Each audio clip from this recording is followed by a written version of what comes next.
request for everyone to stay seated as we ask the Lord for His blessing. This morning's prayer will be in the form of a presentation by Meta called Entheos.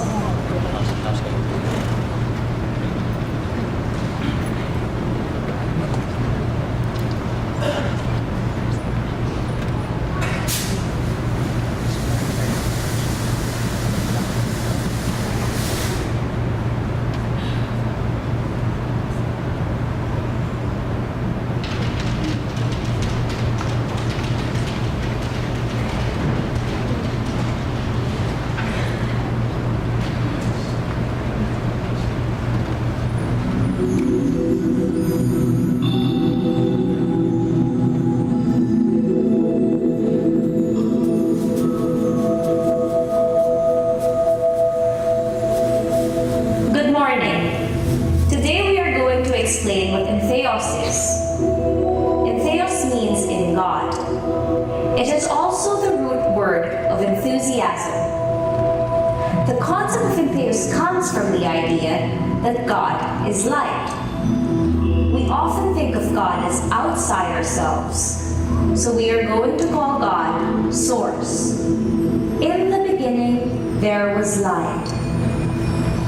Then you arise and emerge into the world.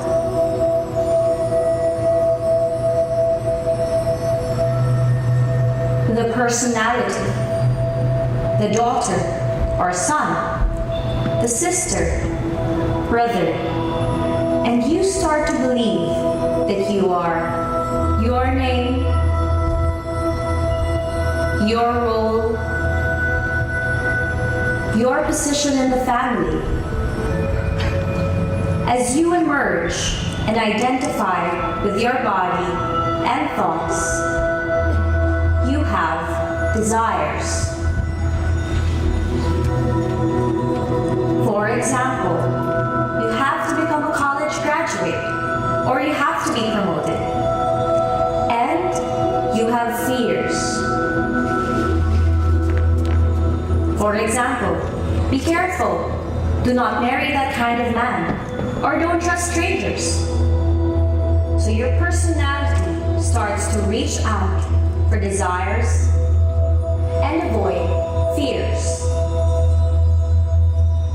The desire first starts as a little thought.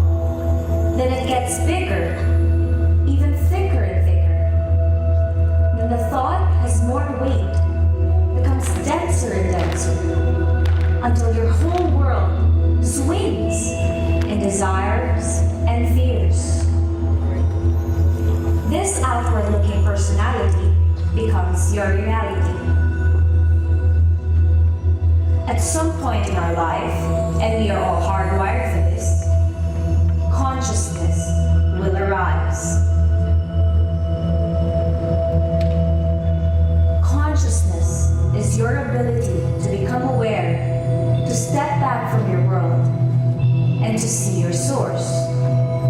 Usually, this only happens in the second half of your life, when you are 35 or 40 or even later, or when you experience great suffering, when you lose somebody, when there's death, when there's a crisis or illness. When the pain of suffering is so intense, you have to step back from the experience as a witness, as an observer. This stepping back is the rising of consciousness, and consciousness is born.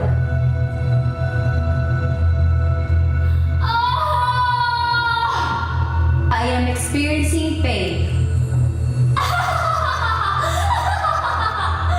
I am experiencing joy. This ability to observe, reflect, and detach from the world and become a witness of an experience is a step towards awakening. We call it detachment. To surrender, to let go of the world. When consciousness arises, it can observe the personality and look back at source. The personality needs to marry with consciousness to observe an experience. Step back and see source through it. To recognize that the world is built up by fears and desires, but who we are in essence is light. And if we detach, step back, let go, we can see source. That is wisdom.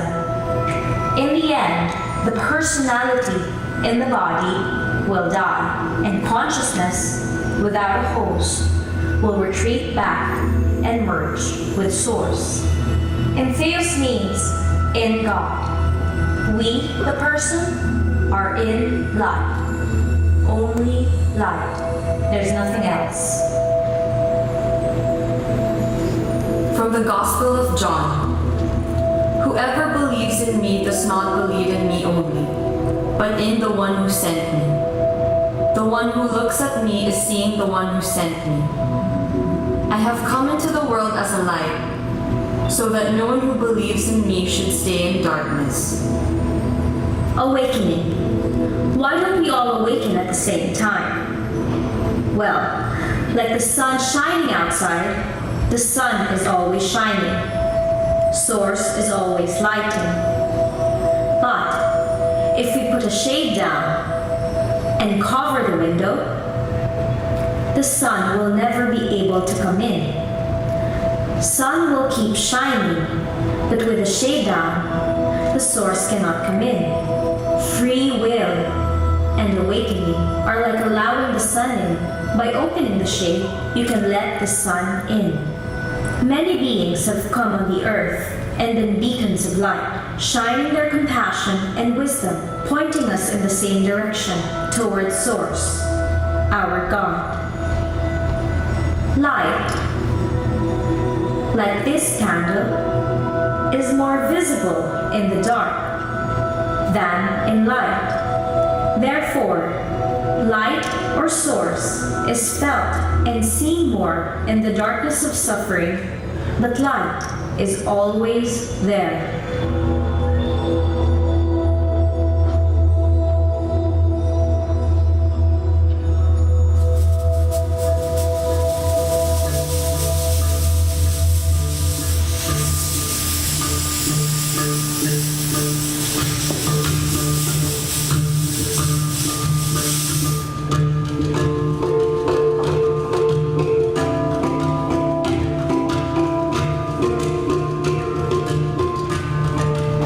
Emergence of an organism.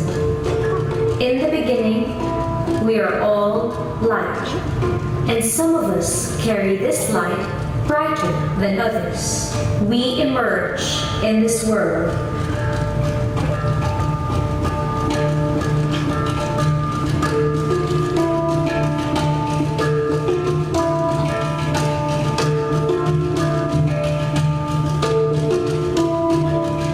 And for survival, we start to begin with desires.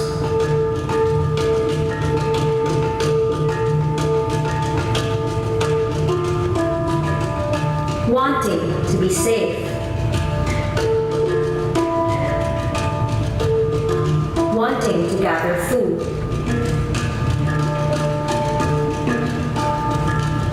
Wanting to make a home.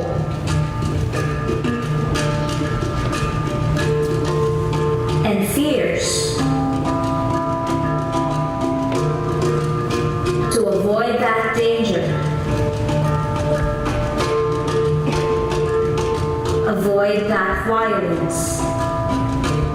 But our fears and desires get so carried away that we don't realize that we've built a world on desires and fears, and forgotten that we are made of light. You have to take the job. Reyes ka, diba? 6-figure salary, better benefits. Your mom will be proud of you. You have to win the competition. So your parents will not be ashamed of you. Only winning will make you the best. Don't be late or you'll be suspended. Gusto mo bang matanggal? O papalitan ng bago? Kailangan mong maging doktor katulad ng nanay mo. Lahat sa pamilya niyo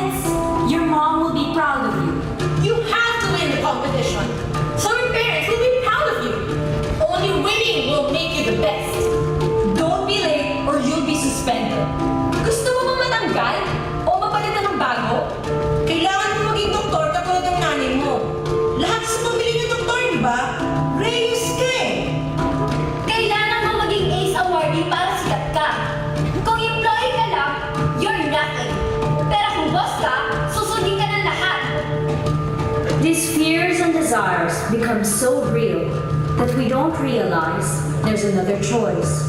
What we can help our students do is to let go of some of our fears and desires, surrender and detach,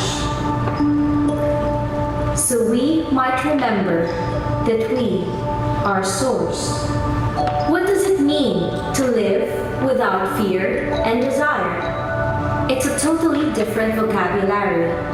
As you start to allow more light into your life, light attracts light, and you belong to a community that shares the light, and you start to use a different common language, a new vocabulary.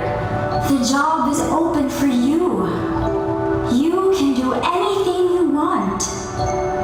Follow your passion. Competition is not about winning or losing. Just do your best. Your parents will be proud of you no matter what. Set your clock early. Don't rush. Give yourself space. Time to breathe. Do you want to be a doctor or other profession? Follow your heart. Just do your job. Do your best. If you get an award, be thankful. If not, be thankful. Be thankful. When we connect to our source, we start to live with a lot of light. Light starts to permeate our choices, our community, and our life. Entheos is the beginning of creating a community based of the light in God, joy in God. In order to give light, you must nourish yourself with the light. Saint Marie Eugenie. Our life should always have a touch of joy. Saint Marie Eugenie. The spirit of Assumption tends towards joyful detachment from things and going beyond trials and difficulties without complaining or wasting time on them. Saint Marie Eugenie. From the Gospel of Luke. The kingdom of God does not come with observation, nor will they say, "See here," or "See there." For indeed, the kingdom of God is within you. From the Gospel of Matthew. So why do you worry about clothing? Consider the lilies of the field, how they grow. They neither toil nor spin. And yet I say to you that even Solomon, in all his glory, was not arrayed like one of these. The last image we want to share with you is that Earth, the universe, is a dimension like a sheep.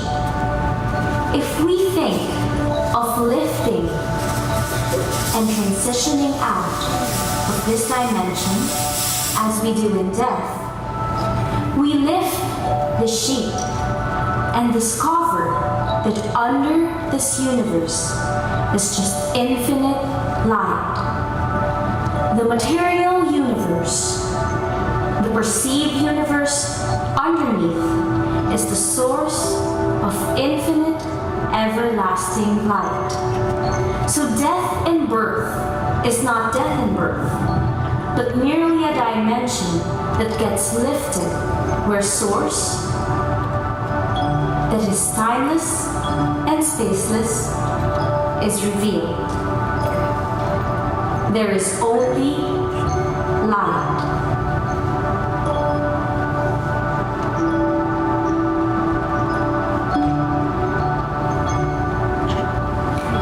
Entheos means in God.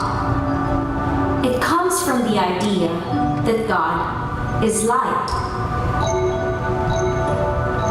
Father, Son, and the Holy Spirit.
Please all rise for the Philippine National Anthem.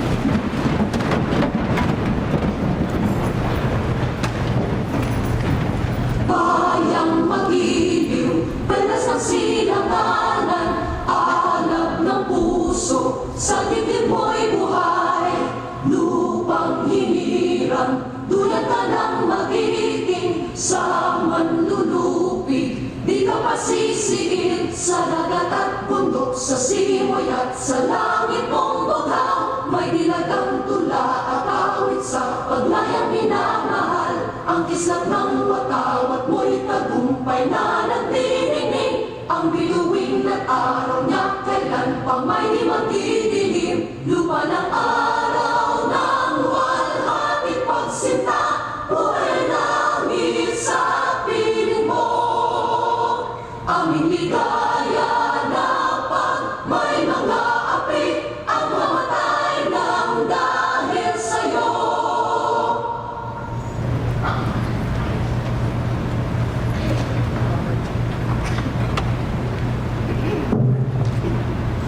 Once again, a pleasant good morning to everyone, and welcome to our first Parents' General Assembly. Yes, we take your seats now.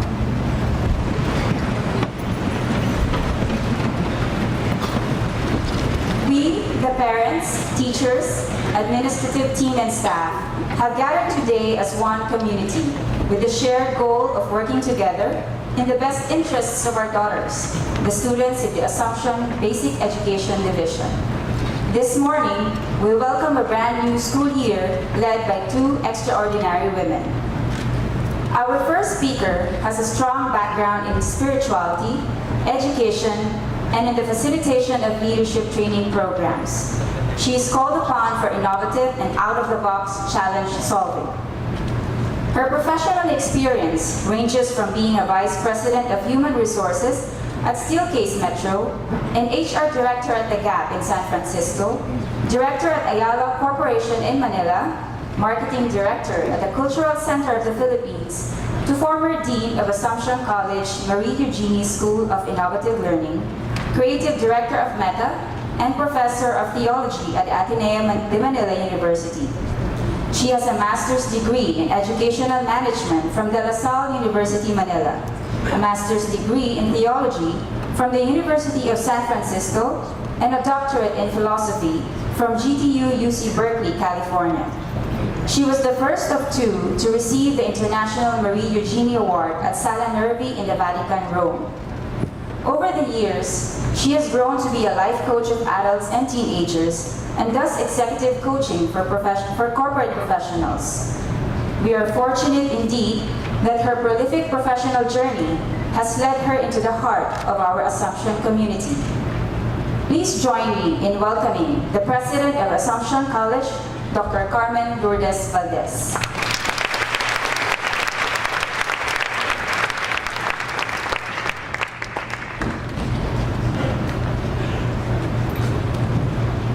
By the way, as I always say, all that alphabet soup at the end of my name means absolutely nothing unless your girls become women of faith and women of action. Then it means something. So can we proceed? Yes. Okay, there are two things I want to tell you today.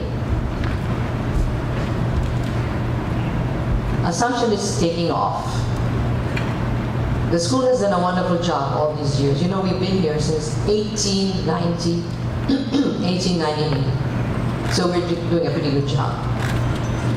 And the graduates of the Assumption have become leaders. But we have come to a new age. And we have, by the way, there are millennials, and they were born before the year 2000. We are now gone. It is now the centennials, just so you know. And the generation that's coming up now are called the Zentennials with a Z. I don't know if you know that. Well, now you are educated, and so am I. I found that out yesterday. There are centennials, and there are Zentennials with the letter Z. It's Generation X, Z. Okay, so where is Assumption going? And I hope you're coming with us. We have decided, wait, can you go back there for a second? We have decided to do the following. Now, last year was our first year, so we went to Alverno College, and we studied what we have been studying, by the way, for the past 9 years. It's called ability-based learning. So a group of us went to Alverno, and Alverno, by the way, is a college for girls, and they are highly recognized by Harvard University. They received an award from them. And that's what we're implementing here, but of course, we are implementing it within the culture of the Philippines. Over and above that, the past 10 years, you've already had brain-based learning. Now, brain-based learning addresses the way the brain actually works, so they are taught along those lines. Over and above this, for the younger grades especially, we are studying Finland. I think you know this. Finland is considered the #1 in the entire planet to be the best educational system. So we're studying that, especially for the little ones. And I've thought to myself, now how am I going to learn? How am I going to, if I go to Finland and I take a group of teachers with me to Finland, which schools do we don't go to? Who do we talk to?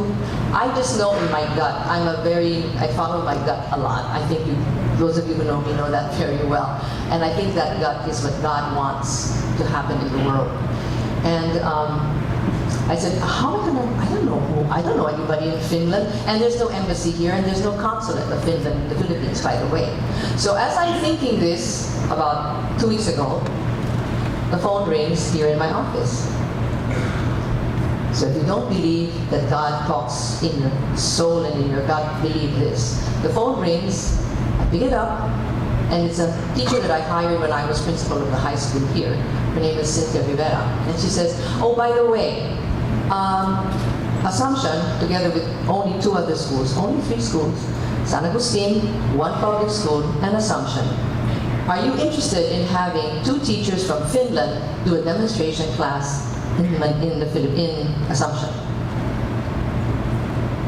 The phone rings. It's very simple. I don't have to do anything.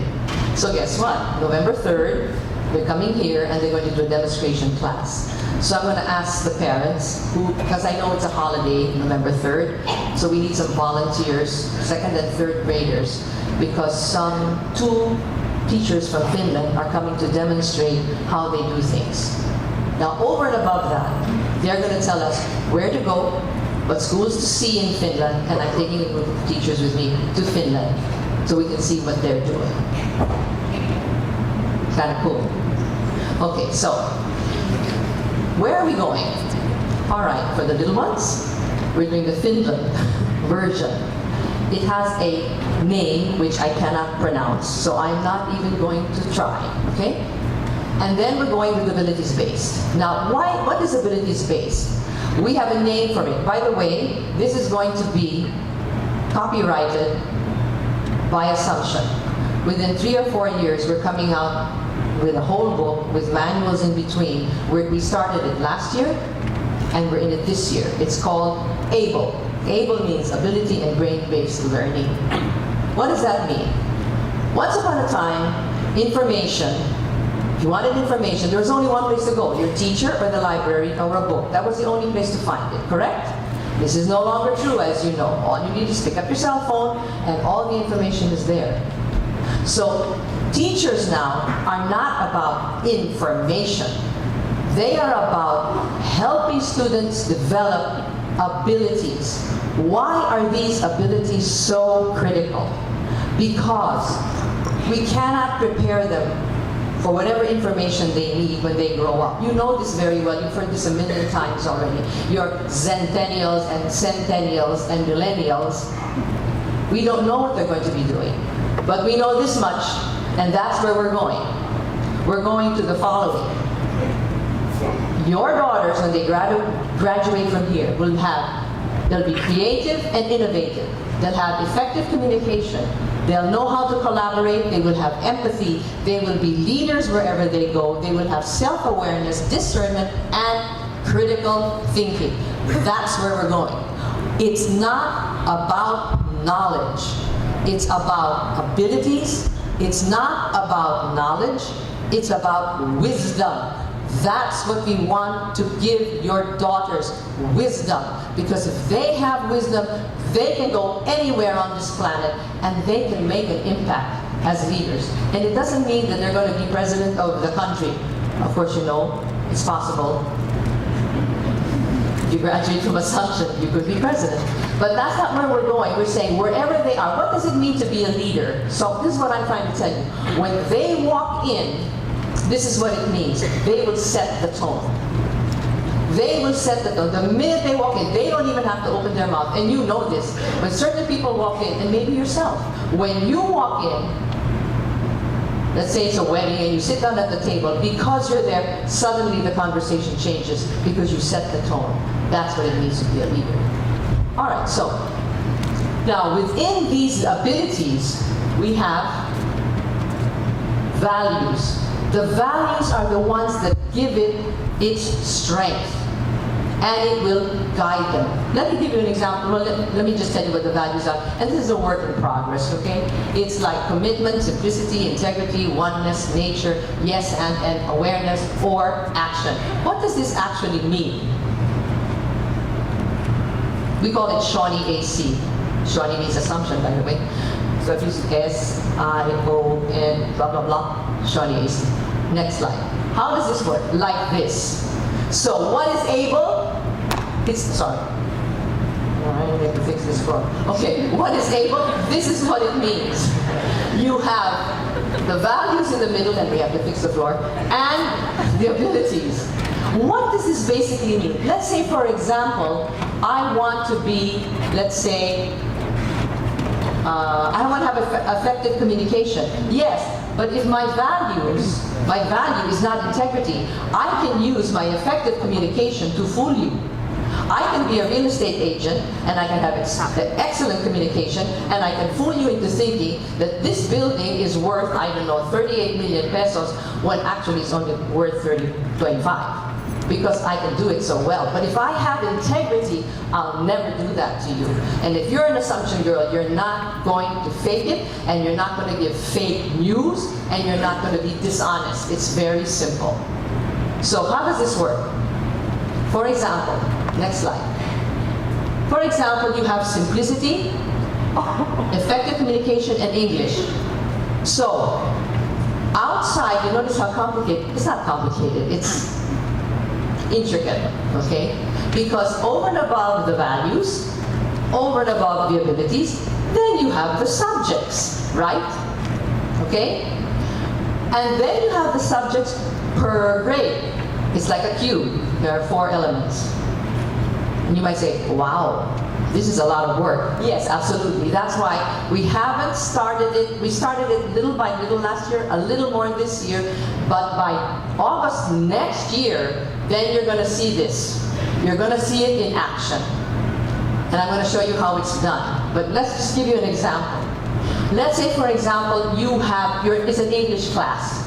And we have decided that we're going to choose certain values to use more thoroughly in certain subjects. So for example, obviously, if it's an English class, it's effective communication, right? Okay, now, as I said, I can be a real estate agent and I can fool you if I'm really, really good at this. Okay? Oh, this thing has a little thing on the floor. Well, that's nothing. That can be fixed so easily. Yeah, except the whole floor goes like this. Okay, never mind. So, let's say, for example, effective communication, but it comes from simplicity. Now you may say, what does simplicity have to do with effective communication? Very, very simple. Because when you're simple, you are transparent. You're not hiding anything. You're not hiding anything about yourself or about the thing that you're selling or about your family. You're transparent. You just tell the truth as it is, simple and easy and in an uncomplicated way. And that's what we do. For example, that's how the value of simplicity enlivens effective communication. Let's try another one. Do you see how it works? I can't see because the light's in my eyes. I have to go over here.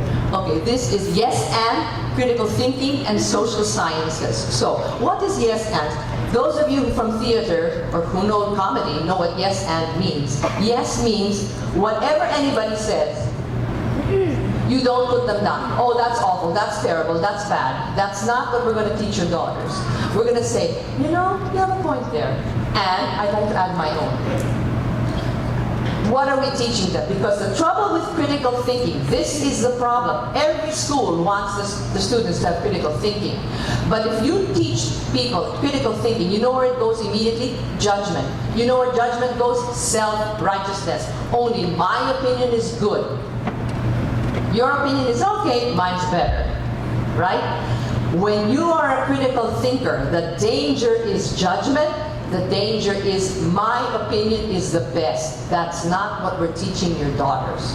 We're teaching your daughters this. Yes, there's critical thinking. Yes, you can analyze something and you can say, you know what? This thing has many sides. And you're giving your side and I'm giving mine. Yes, and. So in the social sciences, if they see other cultures who do things differently from us, say, for example, I'm going to give you a really, really good example. We have a tendency to copy the United States, the Philippines, right? We have a tendency to do this. And when we look at their culture, and then we look at our culture, we have to remember one thing, and this is really, really critical, and remember this. The United States is a democracy built on individualism. Right? It's built on individualism. Any individual can make it to the top, even if you have to step on some people along the way, unfortunately. But it leads to capitalism. Capitalism is built on the individual, is built on democracy. The Philippines is not quite like that. Yes, we are individuals. Yes, we will teach your daughters to stand on their own two feet, and have an opinion. However, if anybody in this room thinks that the Filipina can get away from family, you've got another thing coming. The social interaction of family and the foundation of the family in the Philippines is very powerful. And it's very good. That's the good thing about the Filipino. That's why people love Filipinos. Because anywhere we go, we create a family. When you ask anybody in any corporation, and trust me, I've given seminars in almost every building that you see in Makati, they all say the same thing. I want my office to be my second family. It's a family. Because that's our value. So when we talk about social action, we might say, well, the Philippines is better than the United States because we believe in family, and you're such individualists, you only care about yourself. That's not yes and. That's yes, America was built this way. Yes, the United States is like this. That's why they have a fabulous economic system and capitalism, and it's the New York Stock Exchange runs the finances of the world. Okay. You're not putting it down. That's what America is. And that's why they have so many old people's homes. Have you been to the old people's homes in the United States? So many sad people? Because that's how they're built. Leave me alone, I'm an individual, and when I die, I'm alone. And my family comes to see me 3 times a year. Mother's Day or Father's Day, Thanksgiving and Christmas. That's it. In the Philippines, you gotta be kidding. Which is great, because we love people as they get older. And we cherish our lolos and lolas, right? We absolutely do. So this is how this works. Now, so number 1, Assumption is going to implement ABLE in August next year, and you will see it in action. What does that mean? What does that mean? Sorry. This year, we already switched. We created from, I guess, 6 or 7, where's Sister Milk? 6 or 7 grades. We already lessened the number of students in the class. The highest level now at those grades are about 37. That's the max. And it goes as low as 26. And the little ones, they're 9 in a class, 12 in a class, 15 in a class. That's what we're doing. Now, how are we able to afford this? This is a secret, but it cost us 9 million pesos to do this because we had to do 26 new teachers. And it's thanks to you, because we had a salary increase. Now, this is tuition increase. So this is what the help we need from you as parents. What's left is 3rd grade, 4th grade, 5th grade, 6th grade. Okay, we still have 41 students, 37, 41 students. By August next year, we want all the classes to be not more than 37 because numbers make a big difference. People ask me, is Assumption going to be more progressive? Yes. The first thing we're going to do for progress is able. We're not interested in knowledge, we're interested in abilities, and we're interested in wisdom. What else? We're going to lessen the number of students in the classroom, but we need your help. That's why I'm here. And then effective communication. Okay, so am I effectively communicating? Okay. We might have to raise the tuition slightly, like maybe, I don't know, 6%, 7%. The max 7.5%. That's max. Now, what does that mean to you on a monthly basis? I did the computation last night. For some of you, it means 400 pesos more a month. The higher grades, it's 500 pesos more a month. And the highest, and that's maybe only 700 or 800 pesos more a month. I think your daughters are worth 400 to 800 pesos more a month because they'll be much smaller classes. Can you imagine? Many of our classes, right, Marianne? You have one with like 26 students, 23 students. Isn't that great? It makes a huge difference. You can ask Marianne. It makes a huge, huge difference. Now, what does this mean? So able, smaller classes, the Finland way of teaching, which is more like a Montessori, but I don't have time to explain it to you now. I will explain it to you one day if you're interested. And the other thing that we're going to do is, this is really critical. We have to educate our teachers because the teacher is no longer the source of information. The teacher is now educator for real. Because what does the teacher do? Help the students learn how to learn. In order to do this, to show you how serious we are, and I think Paasco was impressed by this, at least that's what Marianne told me, we actually created 2 new positions, which we implemented this year. The first position is Marianne was made head of professional development and instructional coaching. Did I get that right? Yes, because I made it up myself. Professional development and instructional coaching. She isn't supposed to do anything else. That's why we took her out of Dean of Academic Affairs, where she's worrying about where the students are going to have lunch. That's not her problem anymore, okay? I'm just kidding. But I mean, her problem now is educating the teachers. And in order to do ABLE, and in order to do the Finland experience, again, I have to learn how to pronounce the name, she needs to educate the teachers. 26 this year, and next year maybe another 26 brand new teachers. New in this way of teaching. It's no use doing everything if the teachers are not ready. And number 2, we invented a new thing. And I don't think very many schools have this. We appointed Michael Ladrido to be head of innovation. All Mike is doing is getting ABLE on its feet. We also brought back one of our best teachers, who is now very much a consultant even in Ateneo and in other schools, Rita Atienza. Absolutely spectacular in what she does. So between Marianne, Rita, and Michael Ladrido, I'm giving you the names so you know I'm not faking it. This is not effective communication. This is real. It's gonna happen. Now, all I'm asking you for is patience. Patience. And we need something else. I just appointed, as of 3 weeks ago, a head of campus services, which means somebody is going to every bathroom every single day to make sure that it's clean. I know you like that, so do I. We do everything. It comes all the way because the child has to learn from the time they're small what health and sanitation means. So we are now, somebody will go every single day to every single bathroom and make sure that the toilets are flushing, that there's toilet paper, etc., etc., etc. So we're very serious here. All the way from wisdom, all the way to toilet paper, everything. Okay? And one more. One more. This is where I need your help as well. The greening of Assumption. As soon as that building is finished, we're going to green Assumption. Because it's a small campus, but if they can do it in Japan, we can do it here. The spaces in Japan are very small, that's why they green everything. They grow grass on the roofs of their building. You know that. Okay, so, what did I do? I said, how am I going to do this?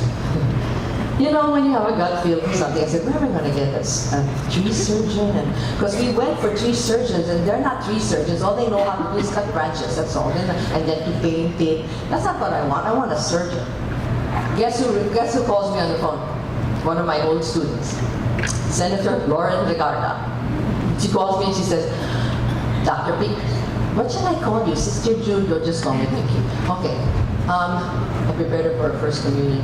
She said, can I go there and can I bring the people from forestry for DENR? I said, yeah. You don't believe in God? So they were here this week, right? Yeah, just this week. And so 4 of them came and they said, you know that we have Molave trees here? Gorgeous. I didn't know they were Molave trees. And we have very expensive Narra trees. They are a special kind of Narra. This is fabulous. So they named all our plants and then they saw, now this is where it's very, and I'm going to end with this because I want you to know that in Assumption, there are values and then there are deeper values. That's what Antheos means.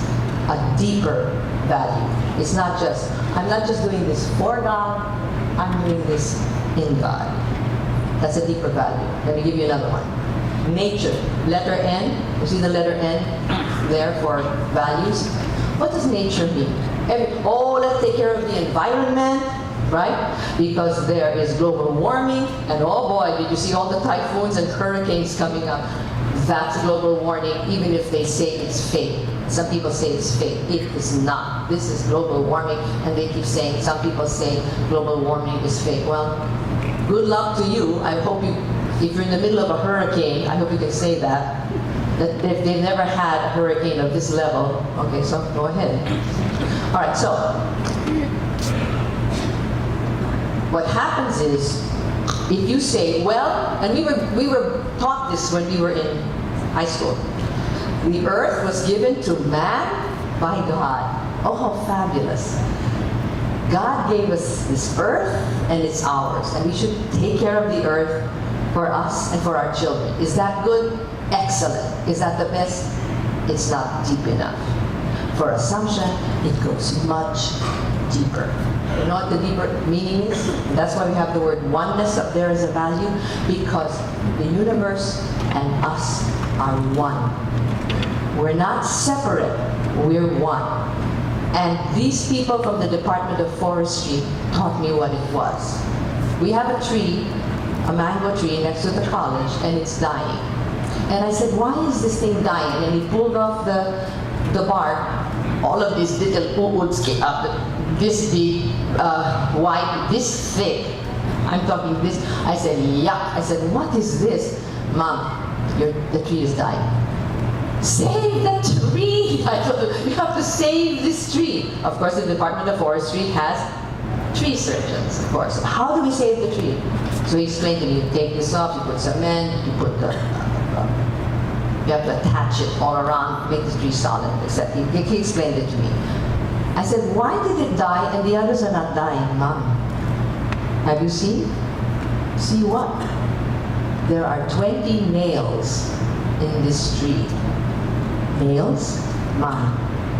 It turns out pala there used to be orchids there, and some nice person put nails with all the orchids, but it's only on one side. That's why the other side is not dying. The side with the nails is dying. And I said, how come the nail can hit the tree? I'm very ignorant. And then he says, Mom, if I take a nail and I put it in your leg,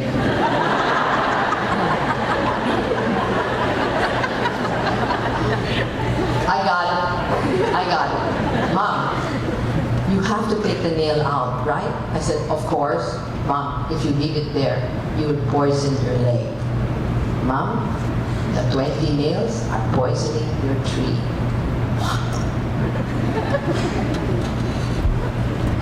I said, he wasn't being poetic. It's true. And then he said, Mom, this Molammed tree over here also has 20 nails. Can you please get your technician now and your engineer? Can you take out the nails? Get Romel here right this minute and take out all the nails. All the nails have been removed. But can you imagine? One level deeper. If your daughter is in Assumption, not only will she get the superficial values, she will get the in-depth value. We are one with creation. So we don't take care of the earth because God gave it to us, because we are the big lords of the earth, you know. We're so arrogant. It's incredible how arrogant human beings are. It's incredible. No, God said, this is my world. You're all in this together. And by the way, human beings, nature takes care of you.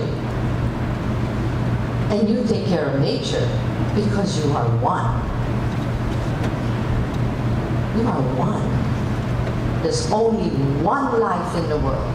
It's God's life. So just stay in your seats, and the prayer that I taught you last year, those of you who remember, the God in me, the God in me loves the God in you. The God in you loves the God in me. And when we all love one another, it has a name. It's called Heaven on Earth. Thank you.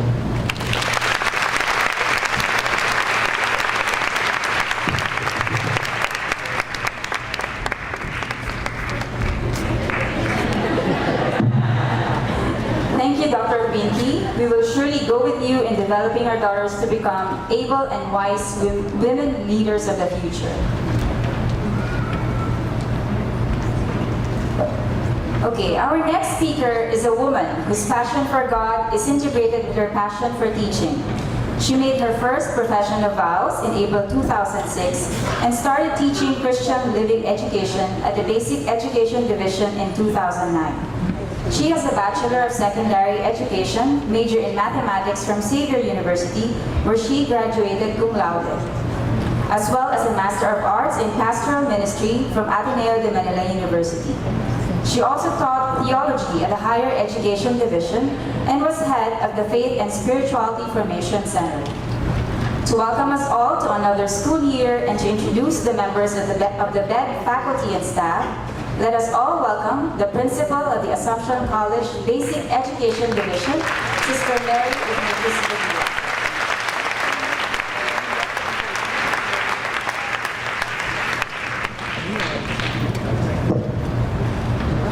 Mrs. Janice Ledesma, Family Council President. Mrs. Amy Alvarez, ex officio Family Council President. And to all of you dear parents, we are delighted to welcome you to school year 2017-2018. Half an hour ago, we had a simple blessing of Lil Presh, the new playground just in front of the sports center. It's named after Maria Eugenie's very own childhood place, growing up. This one is obviously a small version of SME's Presh. I take this opportunity to thank all of you for this gift, especially for the Family Council of last school year, headed by Ms. Amy Alvarez. With them, to witness the blessing are the Family Council members of this new school year, headed by Ms. Jaja Ledesma. A lovely place for our girls to forge friendships and beautiful memories in school. Let me quickly update you about some historic events to this big Assumption family that you belong to. I just came back from an international youth festival of Assumption youth from all over the world. The 10-day pilgrimage or camp to Paris, Presh, Metz, Thésée, Lyon, and back to Paris was to mark the 200th birthday of our two foundresses, Saint Marie Eugenie and Mère Thérèse Emmanuel. If you have been to any World Youth Day gathering, it was so much like it and even more. And what made it special is that we share the common roots. That there was so much excitement and joy in witnessing the faith of young people, so alive, so enthused, by God's love. We're looking forward to hosting the International Educators Gathering in March 2018. We are privileged to welcome here in San Lorenzo the heads of schools and apostolates of Assumption the world over. A graced moment for all of us, especially the girls, to see the greatness of belonging to a big Assumption family. If by 2019, the Philippines will host the Southeast Asian Games, it is Basic Ed's turn to host C2, or the Strategic Educational Alliance of Southeast Asia.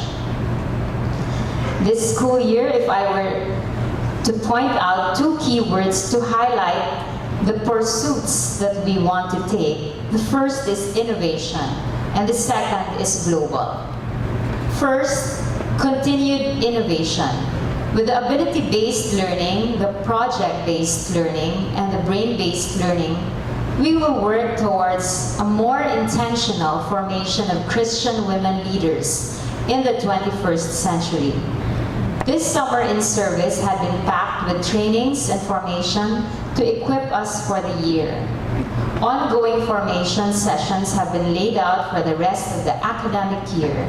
In fact, Ms. Maita Ladrido and Dr. Pinky mentioned this a while ago, our former senior high school director was named AVP for Learning Innovation. This is how serious we are in making sure to catch and not let the opportunity to innovate and be relevant pass us by. Second, global. Expansion of global partnerships and international trainings. Going global is the way to go. This includes Nanyang, Singapore, Dharma Yuda, Indonesia, Stanford University, Alverno College, and Carmen High School of the United States. There's so much to learn from these exchanges and partnerships. Moving the school calendar to August serves these global partnerships and exchanges. In fact, we would have been able to send 17 of our girls to Stanford last June to July for a pre-collegiate summer program if we didn't move calendar. CISD, or the Children's International Summer Village, this year happened last July. World Youth Day happens every July. We are grateful that the school is behind us and is willing to invest on international trainings, exchanges, and partnerships to bring AC further. Coming to this gift of this present moment, if in the last school year's Parents General Assembly, I spoke about mindfulness, let me share with you some of my readings on the spirituality of parenting. Dr. Wendy Wright, who is a mother and a theologian, shared that in essence, raising children, being a mom or a dad, is a privileged means to holiness and a more natural path to maturity. Here are some of her thoughts on the spirituality of parenting. Being a mother or a father stretches the heart just as the womb is stretched in pregnancy. This is because among all loves, parental love is perhaps the one that most pulls your heart out of its self-love. Parenting reshapes the core of your being to help you to love more like God loves. The next lesson in the School of Love teaches us flexibility. To be a parent is to nurture a child as he or she passes through very different stages of growth, from infancy, toddler, kindergarten, elementary school, a teen with raging hormones and a raging attitude, a young adult, an adult with his or her own responsibilities and unique sorrows. Moreover, if you have more than one child, each has a very unique personality that you must adapt your love towards. All of this demands that you constantly grow, readjust, adapt, let go, learn to love in a new way. Being a parent should naturally lead you to shape your heart for reconciliation. Love is all about reconciliation, again and again and again. Families survive only if this is happening. A parent is meant to be the compassion of God, the father and mother of the prodigal son and bitter brother who embraces the child, not because the child is worthy, but in spite of all unworthiness. A parent must ever say in word and attitude, "Return as far as you can, and I will come the rest of the way." All of these things can of course be done by anyone, not just biological parents. However, for a mom or a dad, there is a certain naturalness in it, a rhythm written by nature itself. To be a parent is to find oneself enrolled in an elite school of love, a true monastery that is every bit ascetical and grace-producing. Here in school, we are the second parents of your children, and we embrace this mission knowing that only love transforms. Neither judgments nor criticism, only love transforms. The legacy of Saint Marie Genie in her writings on transformative education emphasizes on this: to love our students to excellence. Not the mushy kind of love, but the love that assumes responsibility for the good of the other, for his or her own sake. We pin our hopes that our rally cry for this school year will guide us in this spirituality of parenting. We articulated it for ourselves, that in joyful communion, transform through God's love. With me in this mission of transformative education are the administrative team. For Director for Professional Development and Instructional Coaching and Quality Assurance is Mrs. Mary Ann Ayala.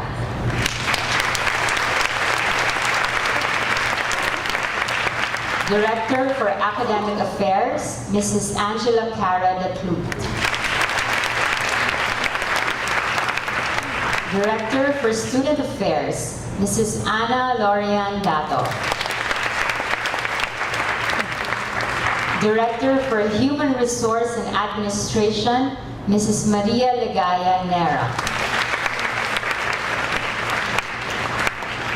Director for Senior High School, Mrs. Marian Karina Villalon.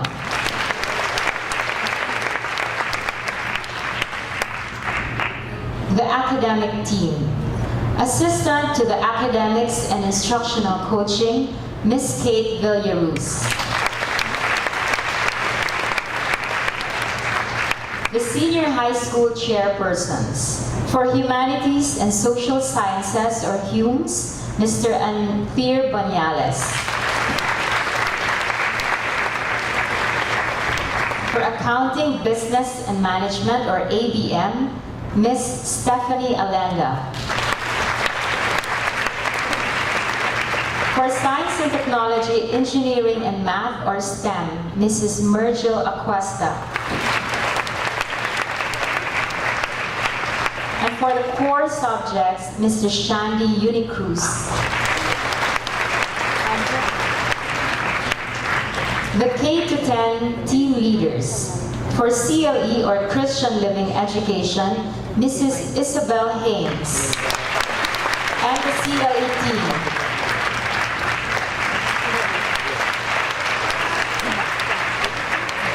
For Filipino, Mr. Joselito Casino and the Filipino team.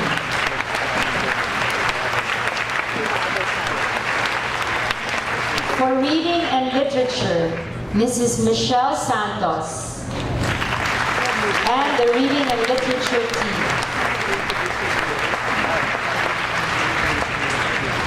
For Grammar and Language, Mrs. Melissa Gonzalez and the Grammar and Language team.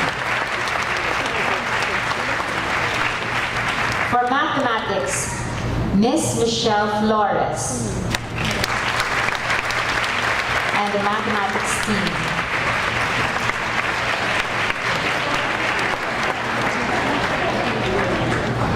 For Social Studies, Miss Cherry Claveria and the Social Studies team.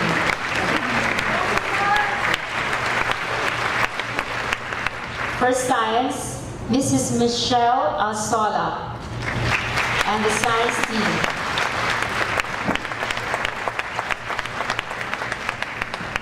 For technology and livelihood education, or TLE, Mrs. Noime Mestades and the TLE team.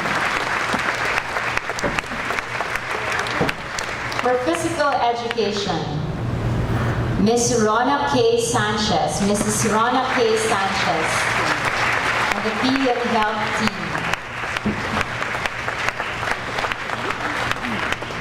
For music and arts, Mr. Ronnie Morales and the music and arts team. For the preschool team leader and class advisor, Ms. Cheryl Año-Nuevo and the preschool team.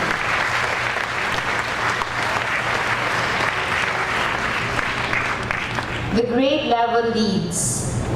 For grade 1, Mrs. Puri Maliksi and the grade 1 class advisors.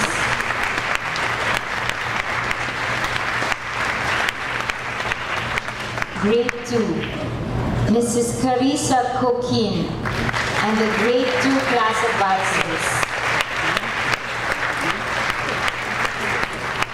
For grade 3, Ms. Hayden Kapinding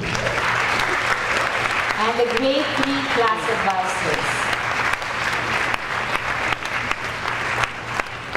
Grade 4, Mrs. Renette Prudente and the grade 4 class advisors. For grade 5, Ms. Cindy Pagirigan and the grade 5 class advisors. Grade 6, Ms. Vera Cruz and the grade 6 class advisors. Grade 7, Mrs. Rosie Manundan and the grade 7 class advisors. For grade 8, Mrs. Margarita Valencia and the grade 8 class advisors. For grade 9, Mr. Francois Noel Amaya and the grade 9 class advisors. Grade 10, Mrs. Cherry Castillo and the grade 10 class advisors. For grade 11, since we have 8 sections, we have 2 GLLs, Mrs. Jessica Arguelles and Ms. Janet Argana, with the grade 11 teachers in charge.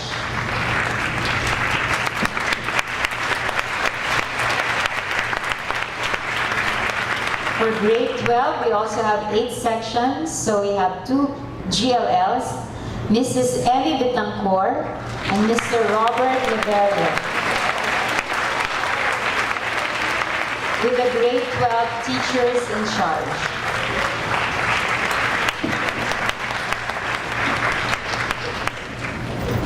The unit heads.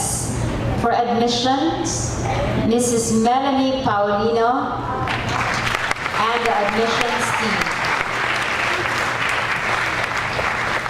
For campus ministry, Mrs. Michelle Villamiel and her assistant. For Center for Social Involvement, Ms. Gurley Florendo and the CSI team. For guidance, Mrs. Floriza Te and the guidance mentors. For the LRC, or the Learning Resource Center, Ms. Joanna Shapno and the LRC team.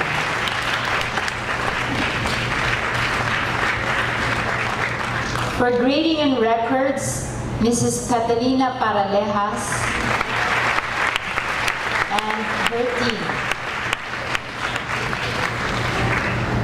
For research, Mrs. Sheila Lucica and her assistant. For Students Activity Center, Ms. Maria Concepcion Estacio and the staff team. We are also happy to introduce to you our dedicated administrative staff.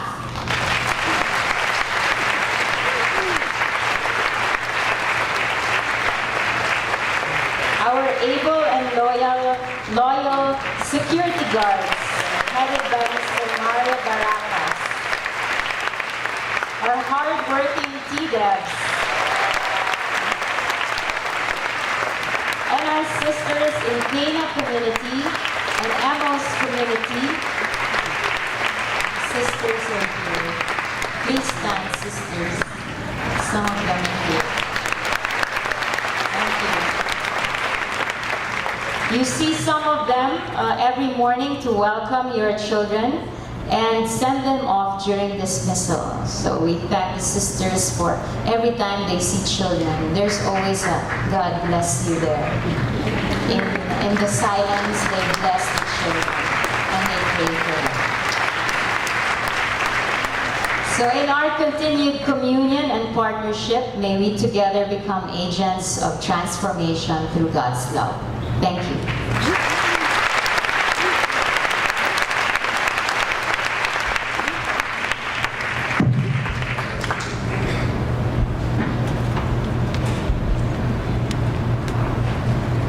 Thank you, Sister Mix, for welcoming us all into the new school year. May we now call on Ms. Angela Cara de Clue and Ms. Mary Ann Carina Villalon to give us academic updates for this school year.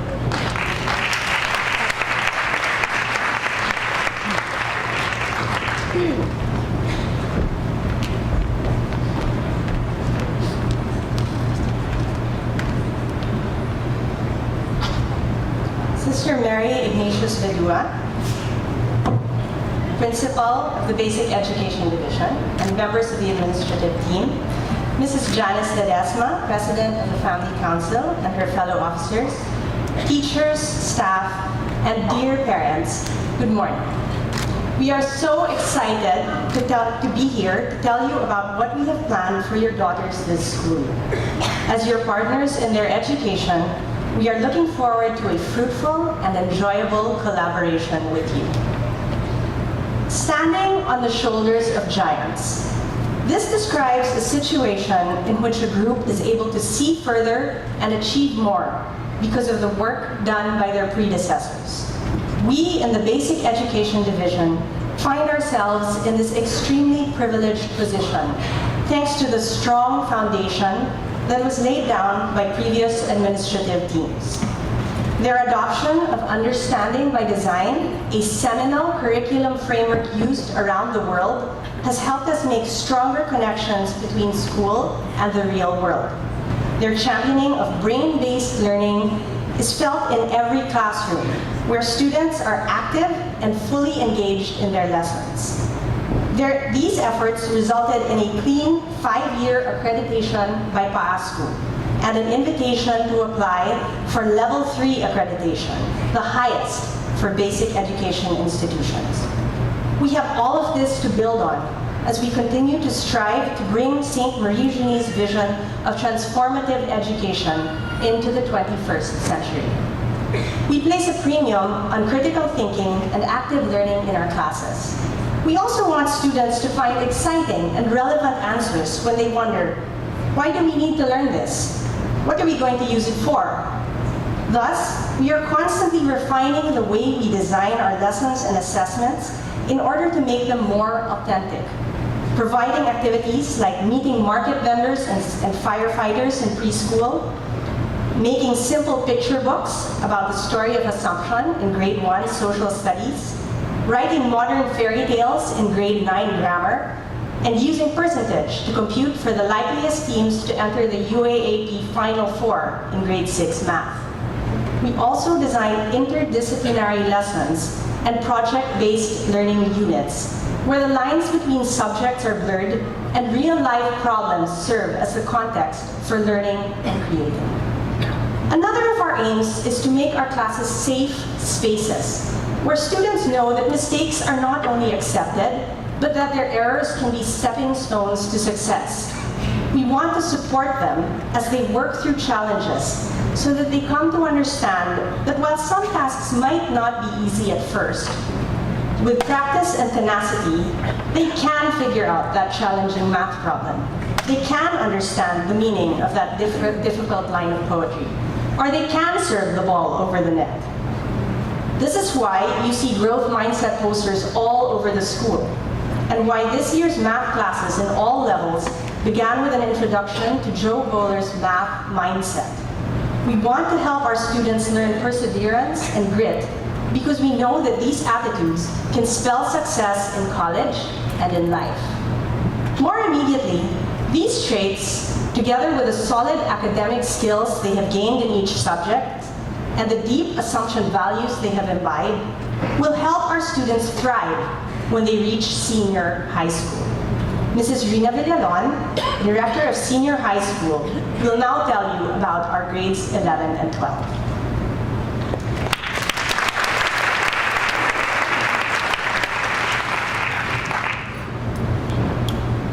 With the full implementation of the K-12 curriculum, the newest cluster of the Basic Education Division, the Senior High School, marks a major milestone. School year 2017-2018 will see the first ever grade 12 graduates of Assumption College. Though only a year old, the Senior High School has seen its students distinguish themselves both locally and internationally in events such as the Philippine Normal University Research Colloquium, where our grade 12 students presented their Filipino research papers alongside fourth-year college students, and in international pre-collegiate programs where they have received glowing reviews from their instructors. Recognizing the value of international experience in ensuring a relevant education, Assumption has committed itself to forging global partnerships.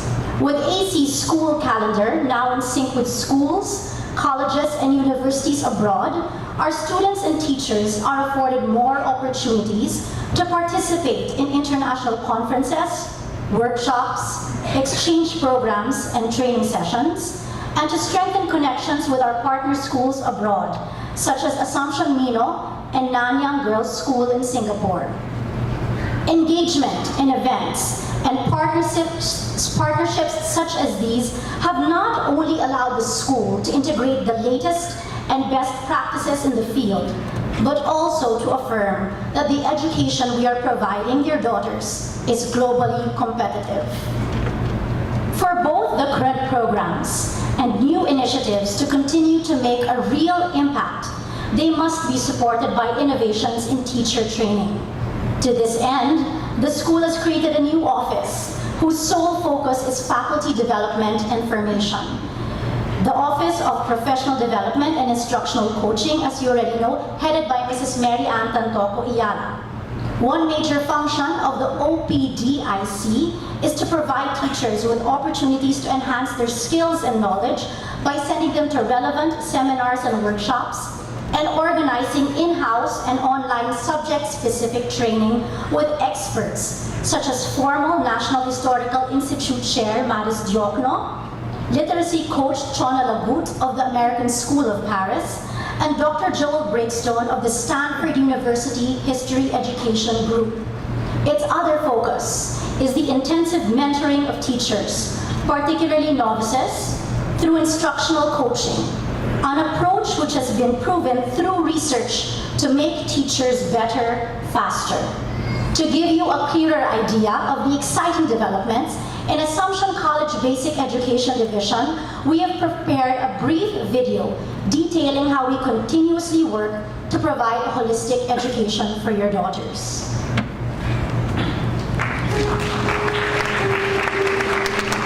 We're building a very strong foundation, so much of what we're doing now involves making our programs even stronger, making them more responsive to our millennial and Gen Z learners, making them even more relevant to the 21st century. The quality of a school is determined by its two very critical things, curriculum and faculty. AC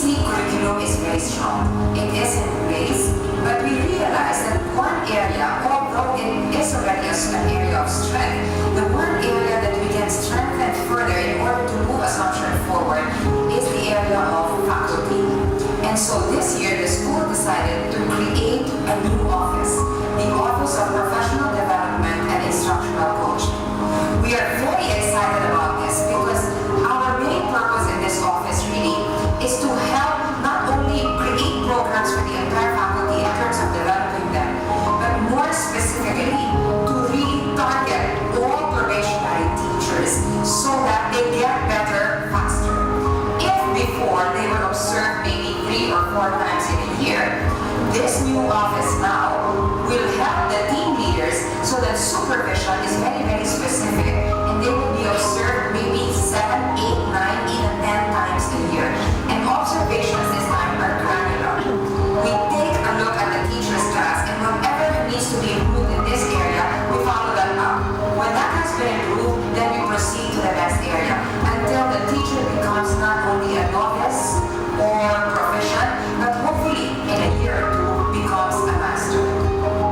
Reading and language, a literacy coach from the American School of Paris helped train us so that we are strengthening our literacy programs, especially in the primary grades.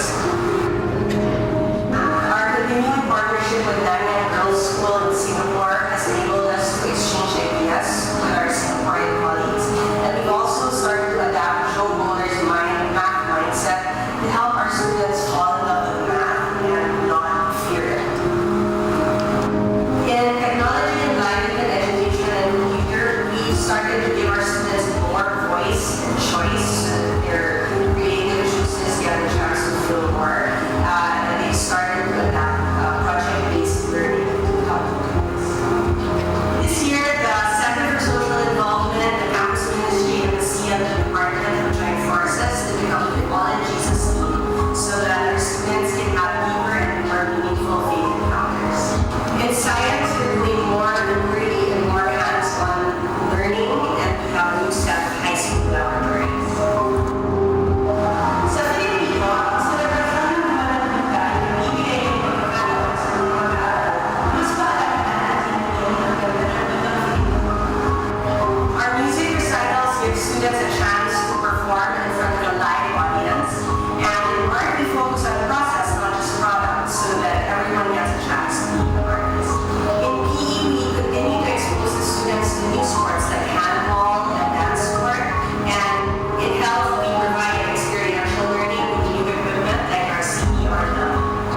In social studies, we continue to emphasize historical inquiry where students don't just read textbooks but interact with primary sources to better understand the past and the present. We also were able to train our teachers with renowned historian Dr. Bryce Yoga, and we have a live webinar with Dr. Joel Gravestone at Stanford University. Though senior high school is home to the eldest girls, it is the youngest in the basic education division. And this year we have hit a major milestone, which is that we are going to graduate our first batch of grade 12 students. So allow me to share with you some highlights of the very young senior high school. First, we're able to engage in global partnerships, and this has been enabled in great part by the change in the school calendar.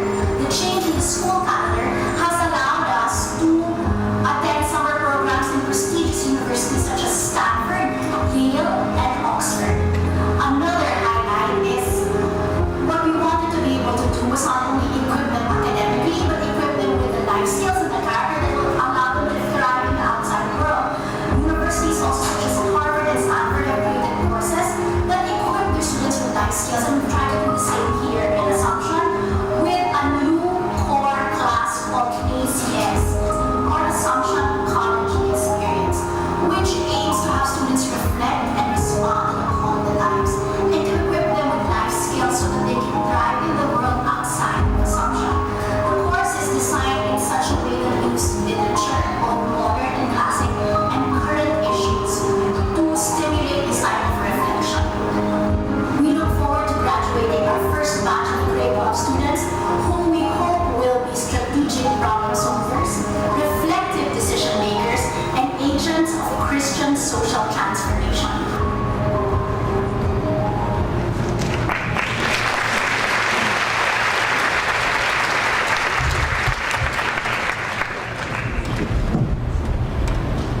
Our children need and deserve an education that is dynamic, interactive, and responsive to the call of their times.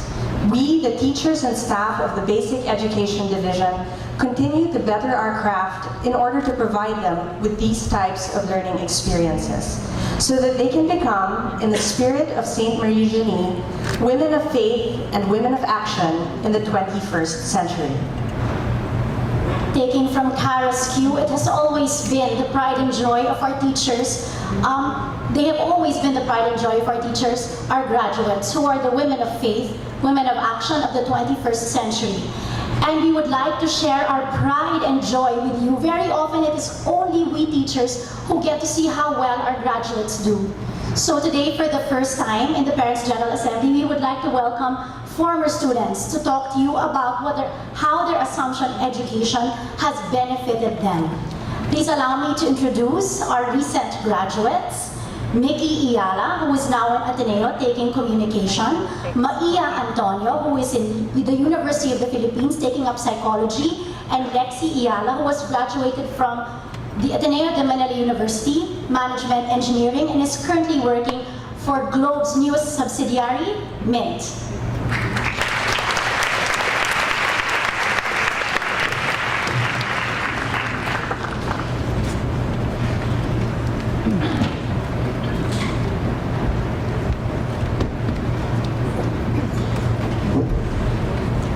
Thank you, Ms. Malalon. Good morning. I'm Maia Antonio, a proud graduate of Assumption High School Batch 2016. I am currently a sophomore in the University of the Philippines, Diliman, taking up a Bachelor of Science degree in psychology. And I dream of one day becoming a developmental pediatrician. What makes Assumption education and formation different from all is that we are trained to excel.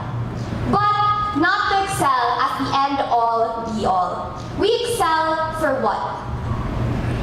The underlying principle of everything they make us do here in school is how can I be of service to the community? Today, I'd like to share with you 3 words. Number 1, confidence. Being comfortable wherever I am and effectively communicating with people from all walks of life. Coming from Assumption, you might think that I had culture shock going into UP, a co-ed public school with teaching styles and school facilities that were very alien to me. But being from Assumption, I learned to believe in myself and to go out of myself. On my very first week, I took a jeep, what we call the Ikot or a talkie, all by myself. Yes, achievement. But in no time, I was in my classroom bright and early. Number 2, eagerness. Always wanting to learn, whether it be academics or organizations. I say this with all humility. I have mustered to reach college scholar standing, although I do hope to aim higher. I'm aiming higher. But aside from that, I have been very active in extracurricular activities like mental health advocacies with my home org, PsychSoc, as well as hospital visits where we give psychosocial support to chronically ill kids. And to add to that, I'd like to share with you my boomerangs. Yes, my boomerangs. So, here in Assumption, you'll find that your girls will be ganado for everything. And I think this is something that you probably might not hear often. My favorite subject in my first year was Chem 16. Yes! Ms. Alsala, I hope I make you proud. So, Chem 16, it was super fun for me, and I really think it's because of what ACS taught me. I don't know how the teachers did it. Were it the fun school fairs they let us plan all on our own, or the super intense academic competitions. Whatever it was, for as long as I can remember, I have always enjoyed learning. It's hard most of the time, but in hindsight, always fun. And all of this I have experienced and learned to do in the spirit of joyful service, something I think that is very unique to Assumption girls. Number 3, grit. Sticking to my values of simplicity, fortitude, faith, and spirituality in times of trial. Going into UP, I wanted to join an org. Obviously, right? Everyone wants to be part of a group. But before you join an org, you have to get signatures of the org members. And before you get a signature, you have to do a requirement. Today, I'd like to share with you one of the requirements I vividly remember. She was a high official in the organization. She had a lot of points related to her position. And her signature requirement was that I video myself in a crop top and short shorts in a bedroom dancing a very vulgar dance. You see, coming from AC, I was very offended. And I was also very scared, being a freshman. But I said straight up, I said, I'm sorry, I am not comfortable doing this. Is there anything else that I can do to get your signature? And she said, no. That's it. No. Period. If you want to get your signature, this is what you have to do. And I said, I'm sorry, I will not do this. She replied and said, you know that if you don't do this, you're going to get a big deduction, and it will show in your final interview. I said, if I do not get into this organization because of this particular signature requirement, I am happy not to get into this organization. And I stood my ground and I said no. I even got to convince my co-applicant, who was from another school. I said, you know, this isn't right. If they want us to do this, this is not an organization that we should be part of. And she agreed with me. And so we didn't end up doing her signature requirement. But in the end, luckily, we were still accepted into the organization. I guess the more level-headed organization members realized that we could be of value. But you see, this is what AC has taught me. Of course, I wanted to get into an organization. Of course, I wanted friends. But again, for what? What significant contribution will this give my community? So there, my 3 words. Confidence, eagerness, and grit. The world is constantly in need, and we are continuously evolving. But I'm one on a mission. One equipped with confidence, eagerness, and grit. One on a mission to constantly achieve excellence for service. And it never ends here. And this is something I hope you see in your daughters as well. Thank you.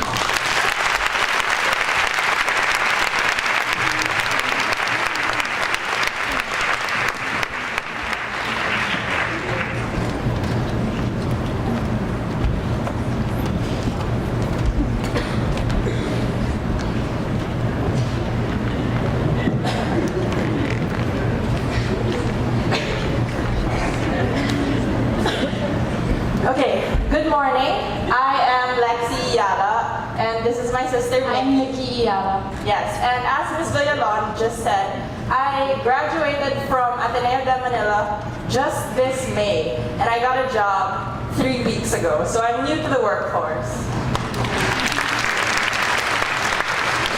And I am taking up second year, I'm in second year in Ateneo and I'm taking up AP Communication. Okay, so what we're here for today, like what Maia just did, is to share with you what AC taught us. And we were talking about it, and we zoomed it in to 3 simple points that my sister and I want to share with you today. The first part that I have is social responsibility. So growing up in AC, it's kind of ingrained in you that you are socially responsible. We go through a lot of pieceworks and outreaches every year, every single year. And it kind of became a lifestyle for us. And the turning point for me was when I was in Commune 3rd year. I went on immersion in Iloilo for, I think, 9 days or a little more than that. And that super just changed me. And the following year, I wasn't able to go on immersion with SCBA, but then instead I decided to join Open Immersion, which is something that I volunteered for. And it was almost the same thing. It was immersion for about 9 days, also in Iloilo, but with a totally different group of people. And the difference was that we all wanted to be there. We decided to be there. And for me, that was a major shift in my perspective of social responsibility. And from that, I super looked for it. I craved for something to go on outreaches and things like that. And those are some of the pictures. The picture on the right is in Porac, Pampanga, and those are with the AITA kids. And for my 4th year, almost every month we'd go on outreaches or something that we could do. And it became so ingrained in me that now that I'm in college, I really, really looked for it. So the org that I decided to join is KIFE, which is an org for kids with chronic illnesses. So the picture on the left is in one of our major events that's called Kite Flying, and that kid just rode on all of our backs and made us race.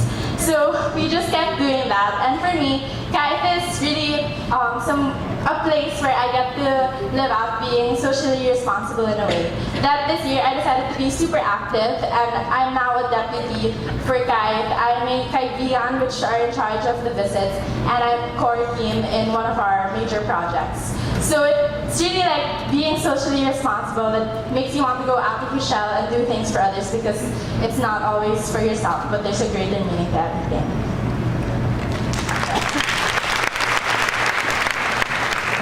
Okay, so the second point that we want to share is that AC taught me to be well-rounded. And when I say this, I think that it's clear that when people ask other people like, oh, what are AC girls known for? I think we speak really good English. And I have a story to back this up. So I was going to job interviews the month of July. And in one of my interviews, it was for a bank.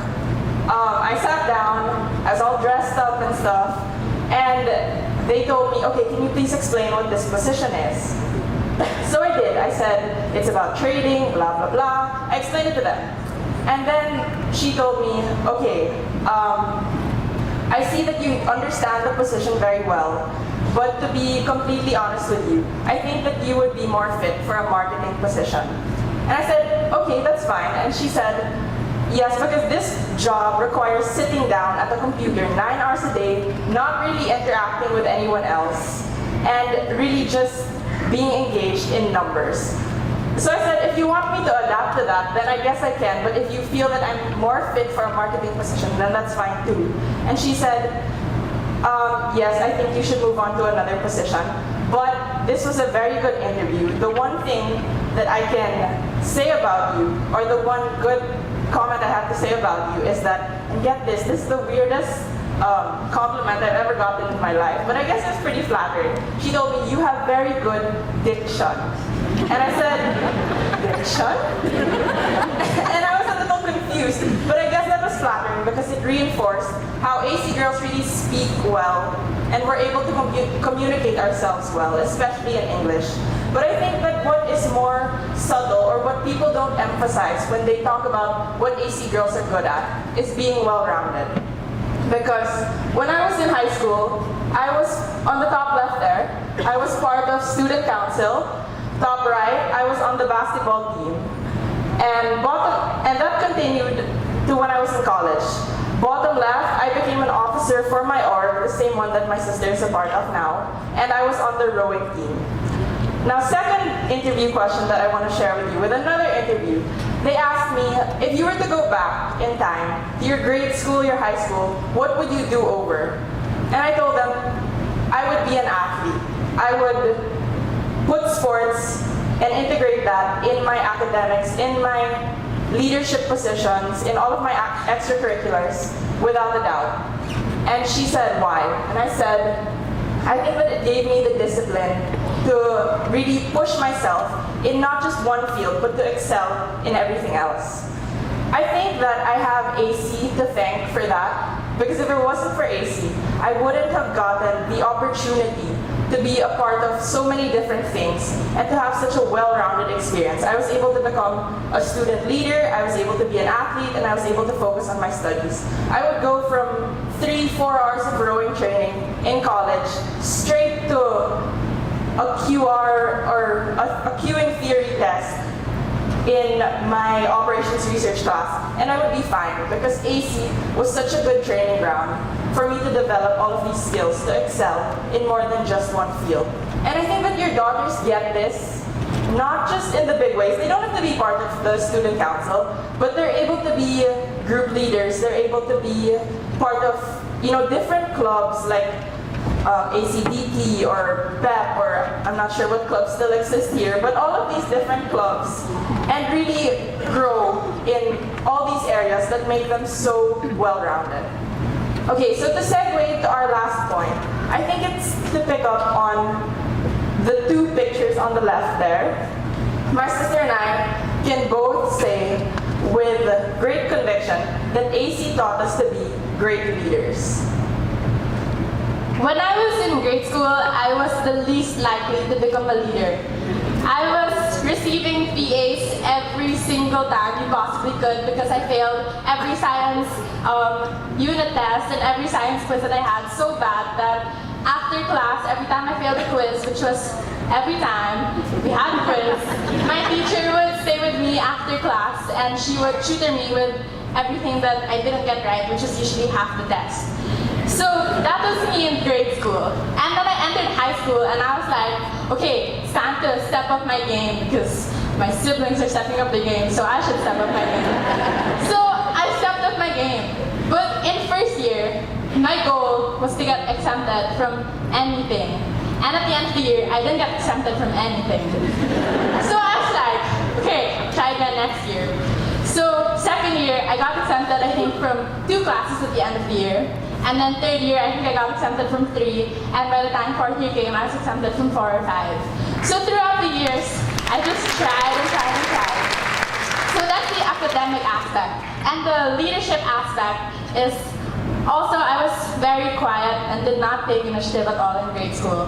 So I entered high school, and then first year I was grammar beetle, and then second year I was like, okay, I'll go for something bigger.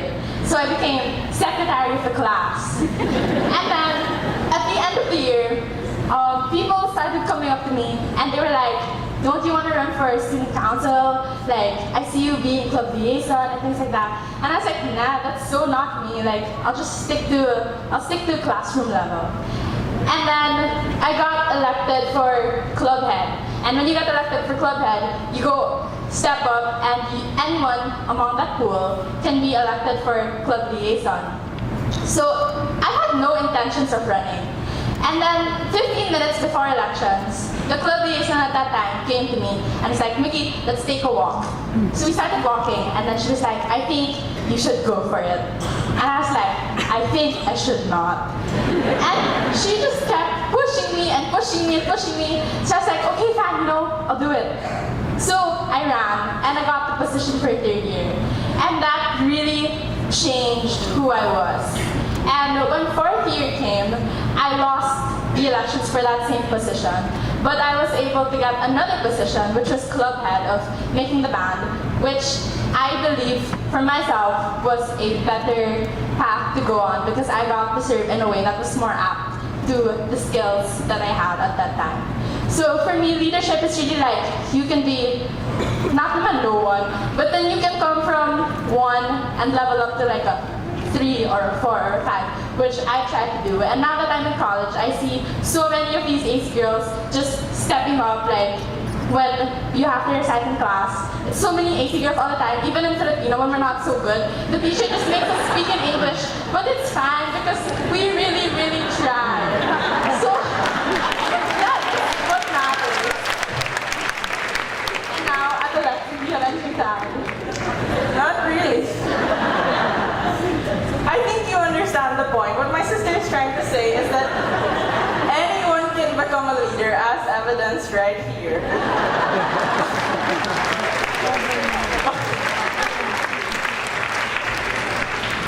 But okay, on a more serious note, that's true for everyone here because I was part of this class that had really loud people. But at the same time, when you have really loud people, there are people who kind of hide in the shadows and those who are super quiet on the opposite end. But I got to college, and one of my friends who was super quiet in high school, I was on Red Brick Road in Ateneo, in case any of you know that, and I saw this girl who was like screaming and leading a pack like, this way, and stuff like that. And I looked, and it was the most quiet person in high school who was leading a group of freshmen. I was a little confused because she honestly, I think she probably said 10 words the whole high school.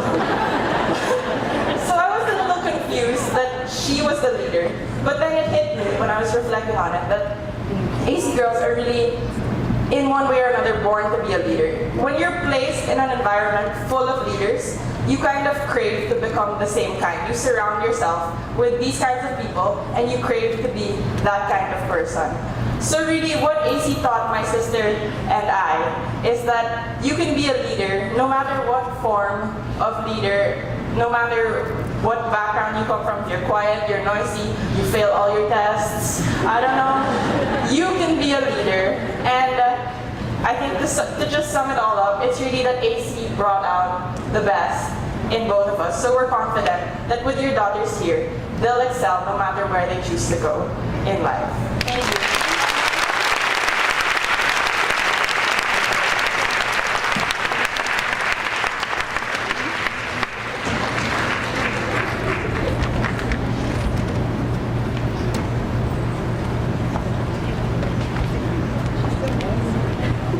Thank you, Ms. Declue and Ms. Villalon, and thank you also for sharing your experiences, Maia Antonio, Miki, and Lexi Ayala. We now call on Ms. Ana Valdez Lim, Artistic Director of the Marie Eugenie Theater of the Assumption, to give updates on MET.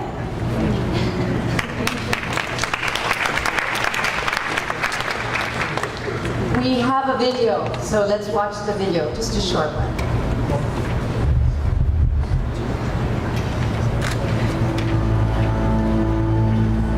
I call it Theater for Awakening because we are inviting them to go deeper into their spirit.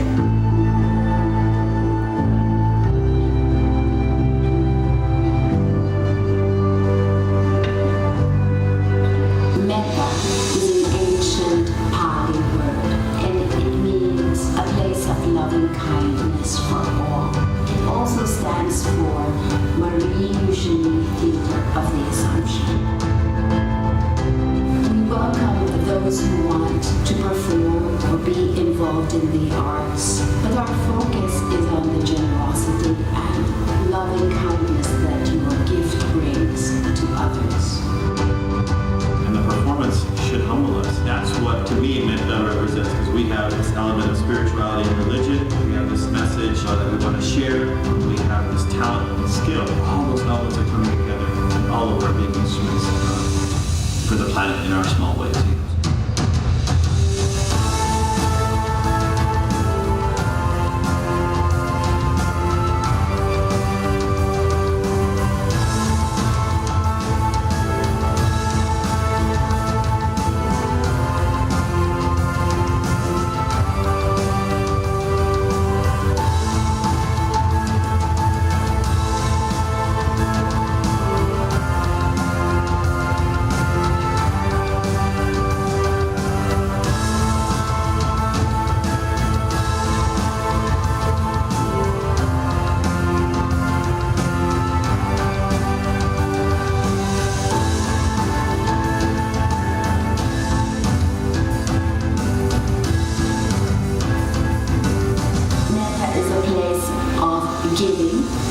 By sharing your gift, you get healed.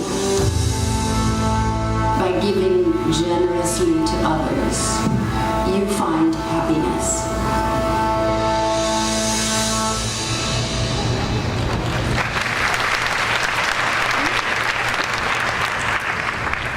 So Metta is a watershed. We attract artists and let them come.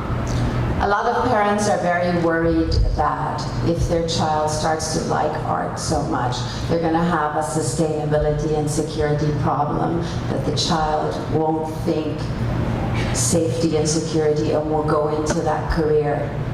I say that your child is unique, and we don't know what gift your child has.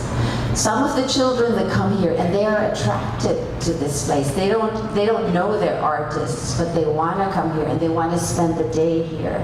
And it's like being gifted by God with a thoroughbred. You don't hook a kalesa on a thoroughbred, and you don't pen it in a corral. That horse has to race, and it races fast. And our coaches can see the child and can see that kind of glimmer, and we polish the child, and they're only with us for a very short time, and we send them off to other schools that are more professional and better at that kind of training. But if that horse does not race, that horse starts to implode and become unhealthy for herself. So when they want to come, please let them come. It doesn't mean that they will be actresses and dancers for life. Some of them do. But let them come, because they will stay healthy that way. Just a little story that Dr. Pinky reminded me of. When I was in 7th grade here, Senator Lauren Lagarde and I were the last two in an elocution contest. And I had this little Shakespeare monologue. And it's interesting, I think it's very interesting that years later, we both speak in public. She didn't pursue theater, So you never know what the training will do for your child, to let her come. I'd like to introduce two people who you will be familiar with and feel friendly to approach them. Jack Cancino and Anjo Duque.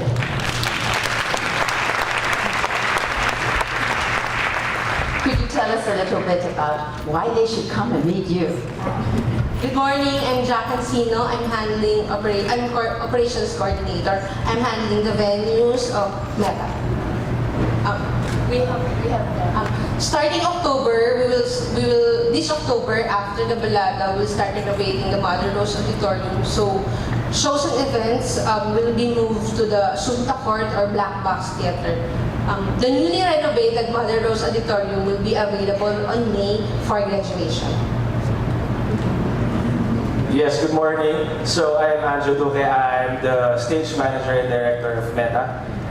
For this year, the title of the show is Grateful, Joy in God. It's about discovering your inner light with joy through your grace. So we hope to see you all there.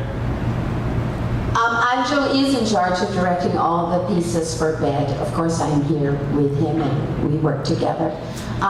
We will try to put as many events in the MRA, but as you can see, it's 13 years old and it needs some renovation. So in the times that it is unsafe, we will not be here. Thank you. Please come to Meta.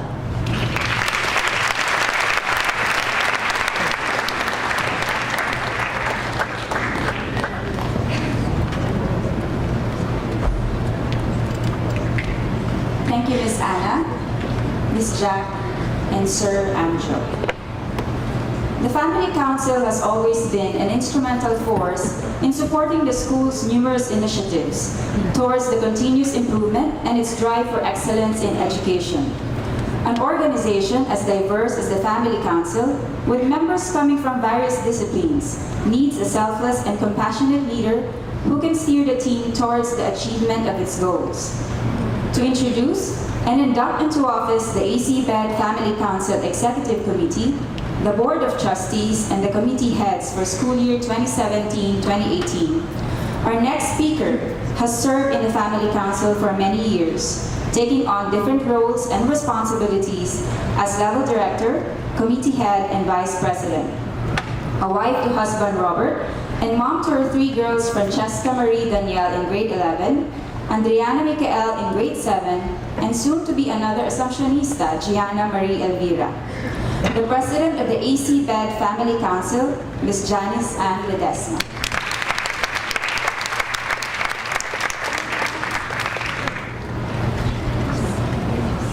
Dr. Pinky Valdez, President, Assumption College, Sister Mary Ignatius, Principal, Basic Education Division, members of the administrative team of the BED, Ms. Mary Ann Ayala, Ms. Anna Dato, Ms. Joy Nera, and Ms. Cara De Cruz, parents, faculty, and staff, good morning. Just a few weeks after assuming my post, I was immediately asked what legacy I wanted to impart in the Family Council. This kept me thinking for a few days, and the word service kept entering my mind. Service is defined as an offering of yourself to others, not just a part, but your whole self. This, I think, is the driving force behind the school year's board. We were brought into this office with a willingness to serve. We are a partner of the school in the formation of the students into God-fearing, service-oriented, and mindful individuals. Guided by the Family Council's mission and vision, our activities and endeavors complement what the school offers. But working hand in hand with service comes responsibility. We are responsible to and for all members of the Council, and we are grateful for the trust given to each one of us. Just this week, we sent out a circular on the amendments to the bylaws approved by the board. We are hopeful that each one of you have acknowledged and replied, as this is a requirement of the Securities and Exchange Commission. Lastly, our legacy need not be measured by material things, but through our service and every life we have touched through the Family Council. Thank you.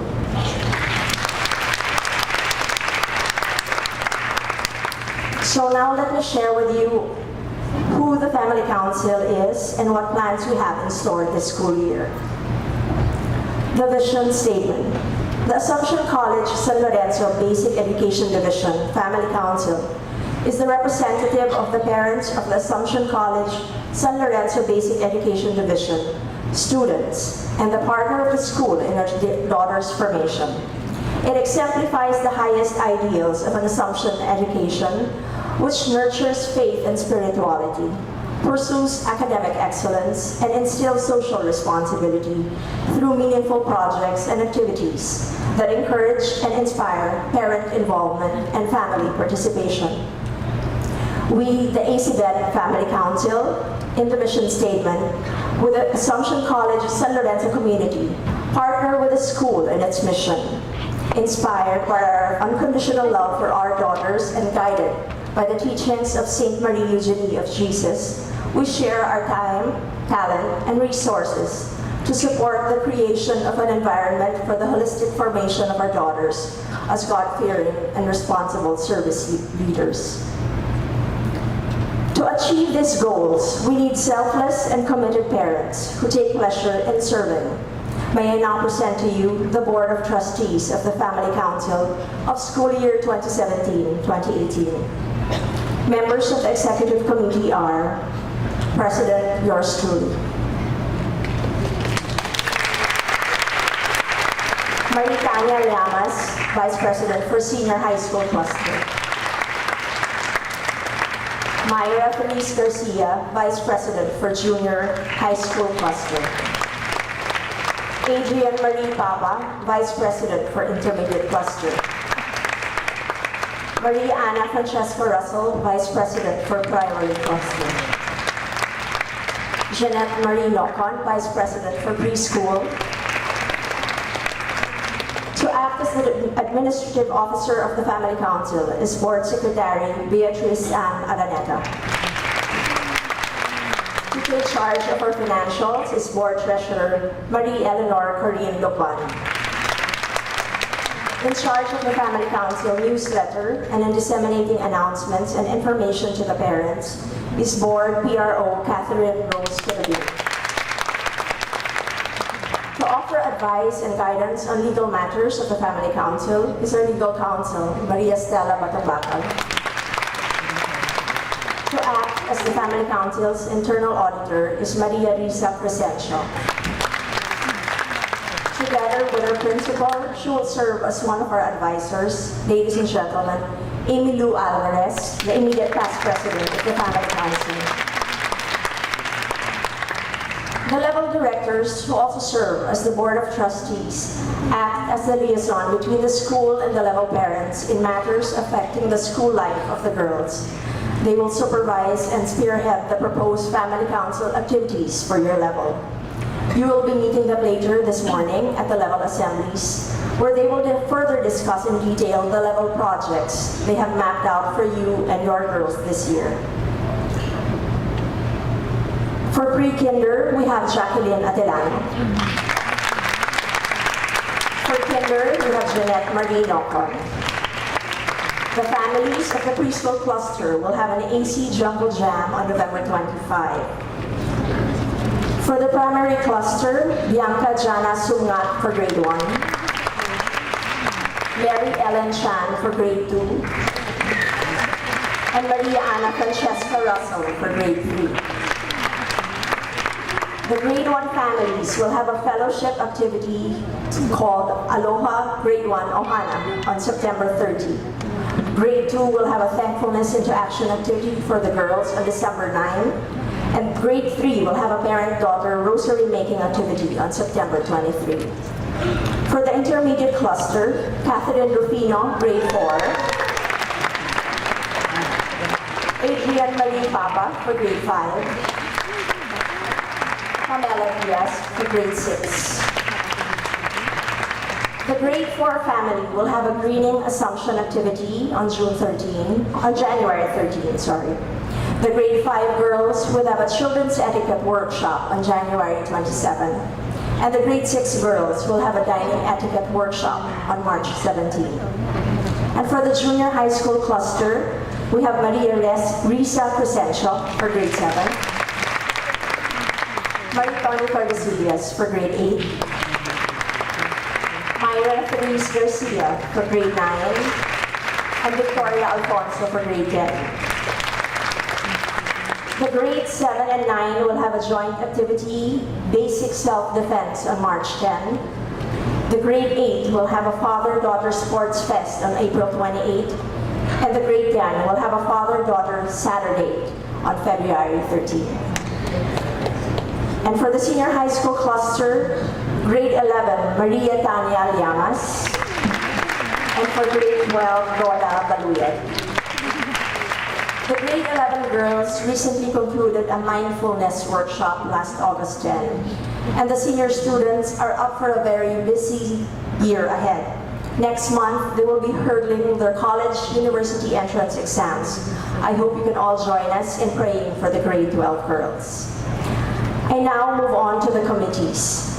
The committee chairpersons will initiate, coordinate, and facilitate all programs and activities of the Family Council pertaining to their respective areas of responsibility. We encourage you, dear parents, to sign up and join any of these committees during the level assemblies. Cultural Committee, led by Christine Juan and Rica de Los Angeles, will assist in the cultural development of the girls by coming up with projects that will enrich the cultural exposure and experience of our girls. This school year, the Cultural Affairs Committee will be working with the Student Activities Council Office. The Education Committee, led by Gabi Limpoco and Angel Nasino, will assist the school in the enhancement of academic standards, including assistance to faculty development. The Education Committee will hold a parents' orientation on scholastic assessment and enrichment program together with stages of reading development on October 6. A talk on literacy and technology on January 12. And a talk on emotional wellness, promoting parent partnership on November 10. The Faith and